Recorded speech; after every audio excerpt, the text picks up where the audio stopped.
পর্যন্ত যে ঘটনাগুলো ঘটেছে এটাকে যদি আপনি একটু গভীরভাবে পর্যবেক্ষণ করেন আপনি দেখবেন এখানে কয়েকটি বিষয় খুব স্পষ্ট হয়েছে।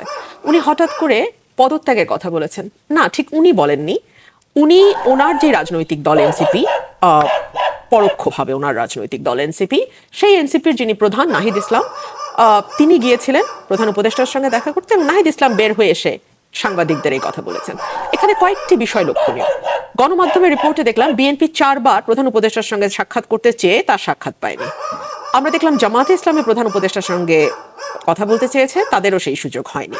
কিন্তু যেহেতু এনসিপি প্রধান উপদেষ্টার স্নেহধন্য রাজনৈতিক দল, প্রধান উপদেষ্টা কিন্তু এনসিপির নেতার সঙ্গে বসলেন এবং আমার জানা মতে, যেটা সব মিডিয়াতে আসেনি, এরকম একটি তথ্য হচ্ছে কেবলমাত্র নাহিদ ইসলাম ছিল না, সেখানে মাহফুজ ছিল, আসিফ ছিল এবং সেখানে হাসনাত আব্দুল্লাহ ছিল।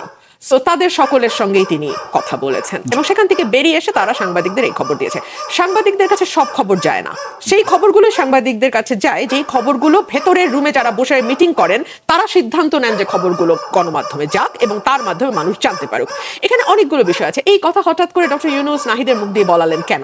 এক হতে পারে তিনি অত্যন্ত আবেগী মানুষ, তিনি শিশুতোষ মানুষ, তিনি আবেগ থেকে মনের কষ্টে কথা বলেছেন, কারণ তিনি খুবই সাকসেসফুলি গত 9 মাসে প্রতিটি ক্ষেত্রে ফেল করেছেন। এত সাকসেসফুলি ফেল করতেও একটা মানে ডিফারেন্ট লেভেলের যোগ্যতা লাগে।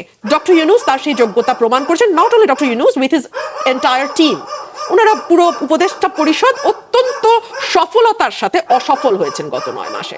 তো সেখান থেকে তার এক ধরনের নেতিবাচক আবেগ কাজ করতে পারে যে আমি খেললাম না, আমি থাকলাম না, আমি চলে গেলাম। কিন্তু এটা যদি হয়ে থাকে তাহলে রাষ্ট্রের এত বড় পদে, রাষ্ট্রের প্রধান, রাষ্ট্রের চালক, ক্যাপ্টেনের পদে আমরা তো এ ধরনের ইমোশনাল মানুষ যারা এক এক সময় এক এক দিকে ফ্ল্যাকচুয়েট করে, সেরকম মানুষ থাকাটা খুব স্টেবল না, খুব স্থিতি অবস্থা নির্দেশক না। আরেকটা হতে পারে তিনি গা বাঁচানোর জন্য এখন শেষ মুহূর্তে চেষ্টা করছেন। দেখেন, তিনি রাজনৈতিক দলগুলোকে খেপিয়েছেন, তার পোষা রাজনৈতিক দল ছাড়া। তিনি প্রতিটা সেক্টরে বিশৃঙ্খলা তৈরি হয়েছে গত 9 মাসে।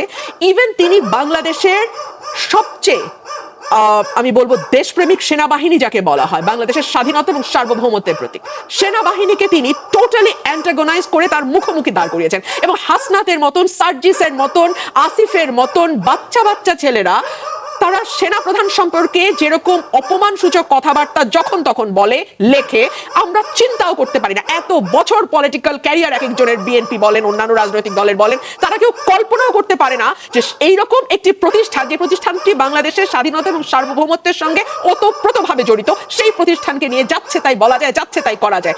এতদিন ধরে বাংলাদেশের রাজনৈতিক দলগুলো ধৈর্যের পরিচয় দিয়েছে।